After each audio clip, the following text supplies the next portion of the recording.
ક્યારેય વિચાર્યું છે કે આપણા ઘરની બહાર નીકળતા જ જે પાકો રસ્તો દેખાય છે કે પછી નળ ખોલતા જ જે ચોખ્ખું પાણી આવે છે અથવા તો આપણી શેરીઓની જે નિયમિત સફાઈ થાય છે આ બધું કોણ સંભાળે છે? આ બધા પાછળ કોણ છે? બસ આ જ સવાલનો જવાબ આપણને એક બહુ જ મહત્વની સિસ્ટમ તરફ લઈ જાય છે. હા, એ સિસ્ટમ છે સ્થાનિક સરકાર. આજે આપણે એ જ તંત્રને સમજવાના છીએ જે આપણા ગામ અને શહેરના વહીવટનો એકદમ પાયો છે. તો આપણે શું જોવાના છીએ?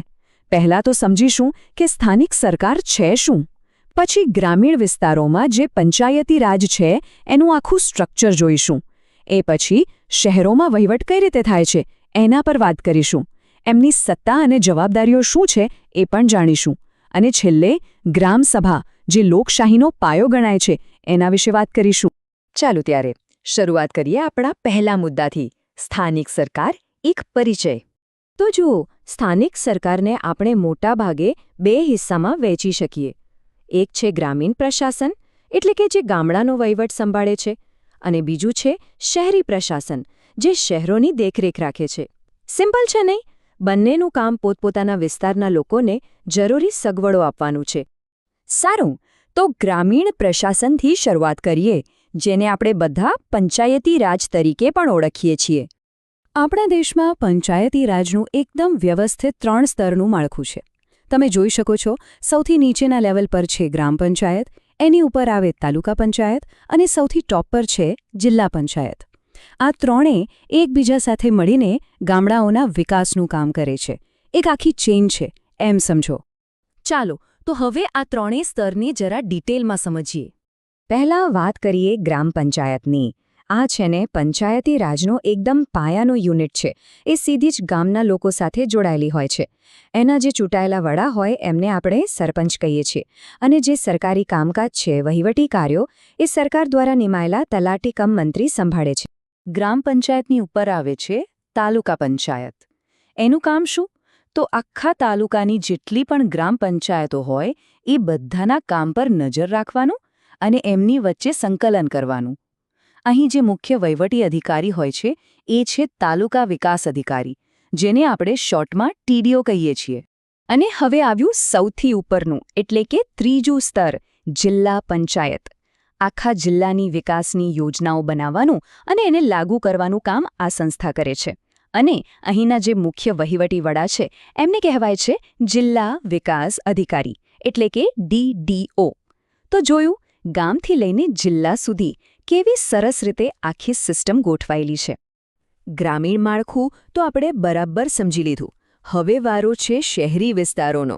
ચાલો જોઈએ કે ત્યાં શાસન વ્યવસ્થા કેવી હોય છે. શહેરી વિસ્તારોમાં વસ્તીના આધારે મુખ્યત્વે 2 પ્રકારની સંસ્થાઓ હોય છે, નગરપાલિકા અને મહાનગરપાલિકા. ફરક શું છે? તો જુઓ, જ્યાં વસ્તી સામાન્ય રીતે 25,000થી વધુ હોય ત્યાં નગરપાલિકા હોય છે અને એના વડાને પ્રમુખ કહેવાય છે. પણ જો શહેર મોટું હોય, એટલે કે વસ્તી 75,000થી પણ વધુ હોય, તો ત્યાં આવે મહાનગરપાલિકા અને એના વડાને આપણે મેયર તરીકે ઓળખીએ છીએ. આટલું જ નહીં, વહીવટી અધિકારી પણ અલગ હોય. નગરપાલિકામાં ચીફ ઓફિસર હોય તો મહાનગરપાલિકામાં મ્યુનિસિપલ કમિશનર આખી જવાબદારી સંભાળે છે. પણ સવાલ એ છે કે આ બધી સંસ્થાઓ, પછી એ ગામની હોય કે શહેરની, એ કામ શું કરે છે? એમની સત્તા અને જવાબદારીઓ શું છે? ચાલો હવે એના પર એક નજર કરીએ. ગ્રામ પંચાયતના કામો સીધા ગામના લોકોના જીવન સાથે જોડાયેલા હોય છે, જેમ કે પીવાના પાણીની વ્યવસ્થા કરવી, ઘર વપરાશ માટે પાણી પહોંચાડવું, ગામના રસ્તા અને ગલીઓ સાફ રાખવી, જે પણ જાહેર મિલકત છે જેમ કે સ્કૂલ કે પંચાયત ઘર, એની જાળવણી કરવી, આખા ગામમાં આરોગ્યનું ધ્યાન રાખવું, અને હા, ગામમાં કોનો જન્મ થયો, કોનું મૃત્યુ થયું, એનું રજિસ્ટર પણ એ જ નિભાવે છે. આ બધા કામો વિના ગામનું જીવન કેટલું મુશ્કેલ બની જાય, ખરું ને? એવી જ રીતે શહેરી સંસ્થાઓના કામનો વ્યાપ પણ ઘણો મોટો હોય છે. આખા શહેરમાં જાહેર સ્વચ્છતા અને આરોગ્યની દેખરેખ રાખવી, દરેક ઘર સુધી શુદ્ધ પીવાનું પાણી પહોંચે એ સુનિશ્ચિત કરવું, ગટર વ્યવસ્થા અને એના નિકાલનું કામ, શહેરમાં નવા રસ્તાઓ બનાવવા અને જે છે એને સારા રાખવા, પ્રાથમિક શિક્ષણની વ્યવસ્થા કરવી, અને અચાનક આગ જેવી કોઈ દુર્ઘટના બને તેના માટે ફાયર બ્રિગેડની સેવા પણ એ જ પૂરી પાડે છે. આ બધી સેવાઓ લાખો લોકોના જીવનને સરળ બનાવે છે. આ આખી જે સ્થાનિક સરકારની સિસ્ટમ છે એમાં એક એવી કડી છે જેને સાચા અર્થમાં લોકોની સરકાર બનાવે છે અને એ કડીનું નામ છે ગ્રામસભા. કહેવાય છે કે ગ્રામસભા એ લોકશાહીનું સૌથી મહત્વનું અંગ છે અને આ વાત બિલકુલ સાચી છે, કારણ કે આ એક એવું પ્લેટફોર્મ છે જ્યાં લોકશાહી આપણને પ્રત્યક્ષ જોવા મળે છે, જ્યાં સત્તા સીધી લોકોના હાથમાં હોય છે. તો સવાલ એ છે કે આ ગ્રામસભામાં હોય કોણ? ગામના સરપંચ કે સભ્યો? ના, વાત એનાથી પણ મોટી છે. ગામનો દરેક નાગરિક જે પુખ્ત વયનો છે અને મત આપી શકે છે એ આપોઆપ ગ્રામસભાનો સભ્ય બની જાય છે. કોઈને બનાવવાની જરૂર નથી.